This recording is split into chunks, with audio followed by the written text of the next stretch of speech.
On Friday, August 6, 2010, the Harlem community came out for a fundraiser for Congressman Charlie Rangel and other New York candidates for elected office. There was food, music, and networking. And simmering below the surface was the Rangel controversy. All Things Harlem's Jazz Hayden captured the opinions and thoughts of those who elected Congressman Rangel, the voices and opinions not heard in mainstream media. We want you to pay special attention as we turn the proceedings over to our leader, the Honorable Inez Dickens, the woman with the backbone. I'm so glad to see so many of you here tonight. I want to thank all of you. I wish I could go around individually, but tonight you'll have to forgive me.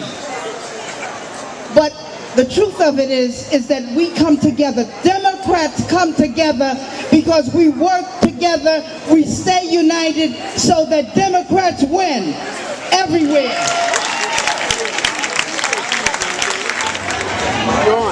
My name is Inez E. Dickens. I'm a New York City Council member for the 9th District in Manhattan, representing Harlem, a small part of East Harlem, the Upper West Side, and Morningside Heights. I'm here tonight celebrating the hard work and the dedication of Congressman Charles B. Rangel, who is the leader of this club, Martin Luther King Jr. Democratic Club. You can see by the numbers of people that the community represented here knows the importance of seniority. They also know that the charges that have been heaped against him have absolutely no basis. I mean, the news says that he sent a letter for fundraising out on his stationery. What they don't say is it was not for himself, but instead it was to raise money for City College, a college that is attended by Black and Latino poor people, for them to get higher education. That's what the letter was for, not for a dime for himself. They talk about the apartments. Well, the apartments were side by side and joined by Reverend Calendar of the Church of the Masters about 40 years ago. And he came through and rented them because he had a wife and he had 2 children and his mother who had aged. And the Lenox Terrace only has, the largest size apartment is 2 bedrooms and he needed 4. In addition, they're talking about the commercials, the other 2 that he had for offices. Well, anybody that was born and raised in Harlem knows that the Lenox Terrace has what they call professional apartments that were never set up to be rented for apartment residential units, ever.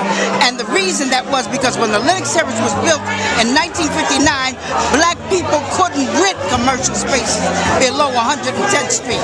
And the Lenox Terrace allowed for Black people to have commercial spaces. Right now, my dentist is in 45 West 132nd Street. I don't see them saying anything about that. Now, the other issues that about the taxes, maybe there was an error on the taxes. I don't know. But he certainly refiled an amended report and paid the taxes along with the late penalties. So there are no charges. It's racism and partisanship that they're putting on his back. And as far as the Congress people that are saying that if they lose, it's his fault, what they need to do is say, maybe I didn't represent my district correctly. Maybe I didn't do what my constituents want. And maybe my constituents are voting me out. Thank you very much. Lifelong resident of Harlem. I just like to hear his rebuttal. You know, I've heard the media say what they had to say, and I haven't heard him explain himself. So I'm out, you know, with a clean slate. I want to be fair and respect. You know, I respect the brother. So, you know, Adam had the same problem. You know, when you get a little too rambunctious with white folks want to, you know, try to slap you down. So I was down with Adam, I'm down with Rangel, but I just want to hear what he has to say. Peace and love, hope all is well. My name is Martha Brown, and I have worked in the Harlem community for 35 plus years. And I think that Congressman Rangel has served us very well. and I think that he will continue to serve us. He has our best interests at heart. And I think that he's not being treated fairly now. I think that the powers to be never wanted him to have the chairmanship of the Ways and Means Committee, but I think that he earned that right, and in that role he served his community, not only his community, the larger community, very well. Thank you very much. My name is Harold Alston. I was born in Harlem Hospital. I'm still teaching Harlem, so I've been a Harlem resident all my life. I understand that Charlie Rangel is supposed to be having a few problems, but from what I understand, anytime that people are saying that, they may have a few things and they try and build it into something else in order to make it appear as though it's bigger than it seems. I'm sure Charlie will come through this smelling like a rose. I have no fear about it. We love him in the Harlem community. Thank you very much. Hi, my name is Dorothy Dizia. I'm a Harlem resident. I've been living in Harlem for, I don't know, maybe 25, almost 30 years now. Going to school here, Columbia University, living in West and Central Harlem for a long time. And I personally resent the fact that they are coming after Brother Rangel, they being the politicos of Washington in the manner in which they are, and beyond that, that there is this systemic attempt to disgrade, to discredit all of our black politicians, including the ones I don't even like, including ones who are sitting on the side of the fence that I don't particularly care for. But there has been, since the Obama election, a systemic attempt to discredit and assassinate the characters so many of our black leaders. And unfortunately, Brother Rangel is not immune to that. So I want to wish him well.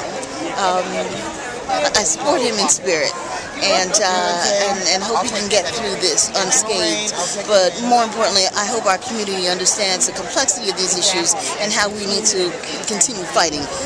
We are not in a post-racial era. Racism is running, it's loud and strong, it's systemic, it's in Congress, it's everywhere. La lucha continua. Kevin Wardali, born and raised in Harlem. Been here since I was born, and my mother before me and my grandmother before that. I think the Charlie Rangel scandal, or lack thereof, is much ado about nothing. He's been a fighter for our community for over 50 years, has delivered for this community time and time again. And if you actually take the time to read the allegations, there's no wrongdoing, there's no criminal activity, there's no personal gain of any kind. The man raised money for an institution that's going to empower our young people, and has tried to just do the best job he can for this community for a long, long time. And when we look around and see all the progress, we know it was Charlie Rangel that did it. So why do you think they're bringing these allegations against him at this time? Never been a black chair of Ways and Means before, never been a black with that much seniority before, and with a black president, they said we can't have everything. Okay, thank you. Congressman Rangel is someone who has done so much for us here in New York, and I'm looking forward to celebrating his birthday next week. Okay. And why do you think this controversy came up at this time? There's nothing controversial about what he has done for New York City for 40 years. Yeah. Not to mention what he's done for the nation. Looking forward to his birthday. Okay, thank you very much.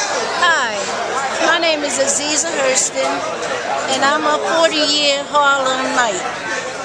I have, you can almost call me a native Harlem or New Yorker. I've been in New York for 50 years.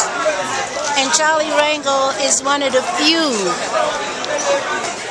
representatives that we can all stand up and say, he's a hands-on person. You can come up and touch him, talk to him. He's been a wonderful leader for 40 years. And he got my vote all over again and all over again and all over again. Thank you.